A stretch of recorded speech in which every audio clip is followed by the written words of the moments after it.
Kids TV! Hansel and Gretel, written by Brothers Grimm.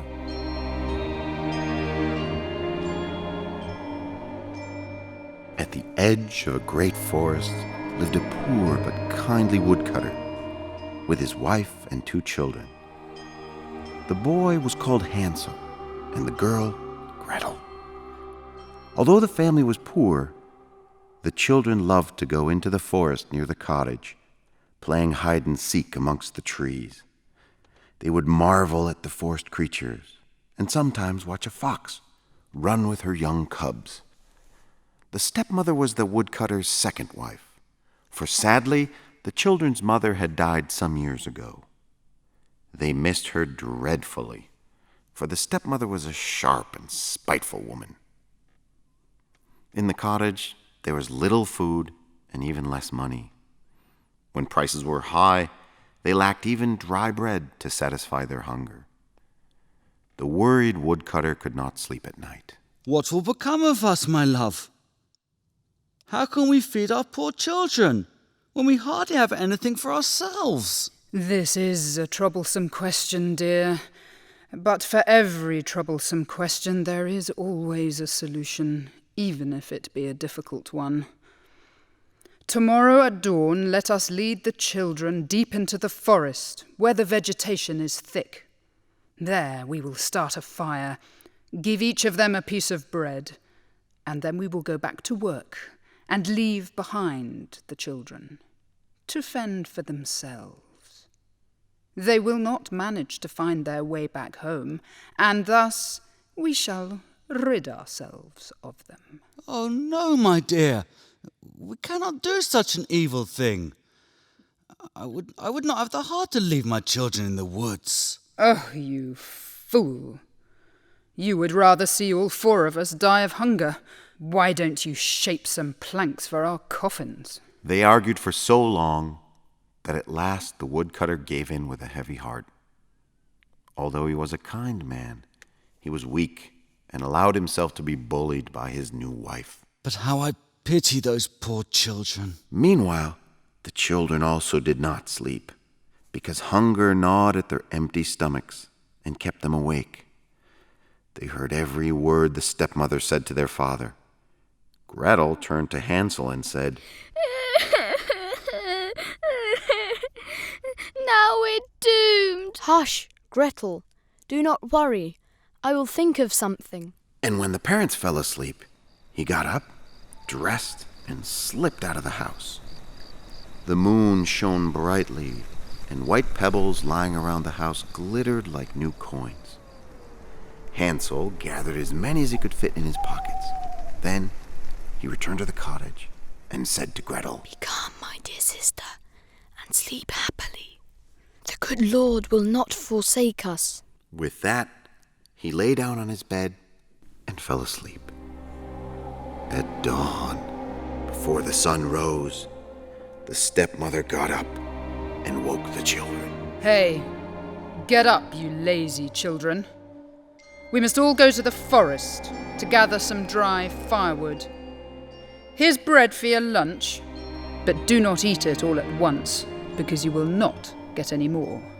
Gretel hid their 2 pieces of bread in her apron, for Hansel's pockets were full of pebbles. Soon, they all marched into the woods. Hansel, who was lagging behind, would look back at the cottage from time to time.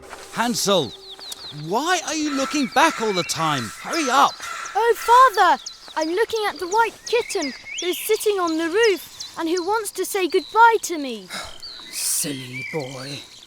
It isn't a kitten, but the morning sun's rays bouncing off the chimney. But Hansel was not looking at a cat. Every time he would look back, he dropped a white pebble on the ground. Soon, they found themselves deep in the forest. Children, start gathering some firewood so that we may start a fire to keep you warm. With the dry branches Hansel and Gretel had collected, a fire soon sprang to life, with huge flames dancing before them. Why don't you lie down by the fire and rest while we go deeper into the forest to chop up some more wood?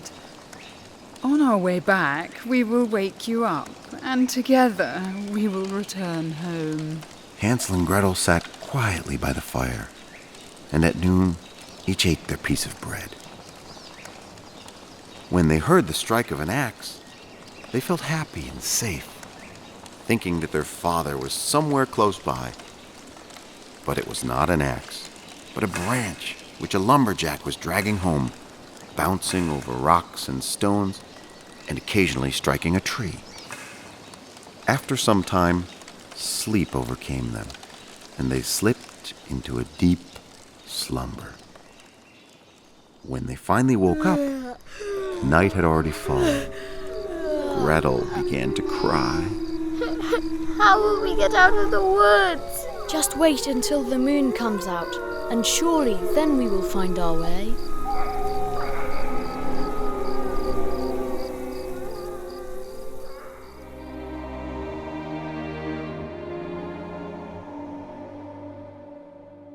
We shall walk safely side by side. Our good Lord shall remain our guide. We shall not give up so soon. We'll walk in the light of our moon. When the moon had risen, Hansel took his sister by the hand. They followed the trail of pebbles, glistened in the moonlight like shiny new coins, and showed them the way. They walked all night, and at the break of dawn, they arrived at their father's house. They knocked on the door, and when the stepmother opened it and saw them, she tried to hide her amazement and scolded them. You bad children! Where have you been so long in the forest? We thought you ran away. But the father rejoiced at seeing his children again. His conscience had been bothering him for having abandoned them in the forest. Shortly afterwards, hunger visited the woodcutter's cottage once again, and the children heard the stepmother complaining to their father. Again, all's been eaten. We have only half a loaf of bread, and then what? This time, we will take the children even deeper into the forest and cross the bridge over the river, so they won't find their way back. There is, alas, no other way. But it would be better for us to share with the children our last mouthful of bread. But his wife did not listen to his words and rebuked him, making him feel guilty. So, very reluctantly, he again consented to go along with the nasty stepmother's evil plan. But luckily, the children had not yet fallen asleep and again overheard the whole conversation. When the parents fell fast asleep, Hansel got up to gather pebbles again. But the stepmother had locked the door, and Hansel could not get out. So he went back to bed with a heavy heart and tried to console his sister. Sleep well, and do not worry, for the good Lord will help us. When the morning dawned, the stepmother told the children to get up and gave each a piece of bread even smaller than the last time. Along the way, Hansel crushed the bread in his pocket, and from time to time he would stop to drop a crumb on the ground. Hansel, why are you constantly looking back? Hurry up! Father, I'm looking out for the dove that is sitting on the roof and wants to say goodbye to me. Silly child, it's not a dove, but the morning sun's rays bouncing off the chimney. But Hansel continued to drop crumbs of bread, bit by bit, behind him. The stepmother led the children much deeper into the forest, further than they had ever been, and made them light a great fire. Children, why don't you sit here by the fire and tend to it? You can have a nap while we go further into the forest to chop some wood. In the evening, we will return and all go back home together. At noon, Gretel shared her bread with Hansel, for Hansel's piece had been scattered along the way. When tiredness overtook them, they fell asleep. No one, save for the evening, embraced the poor children, the darkness covering them like a cold, lonely blanket. They woke up late at night. As before, Hansel comforted his little sister. Do not cry, Gretel.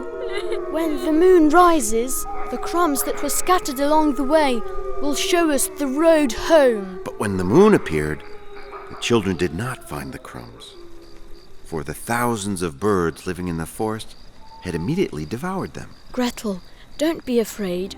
We'll find our way.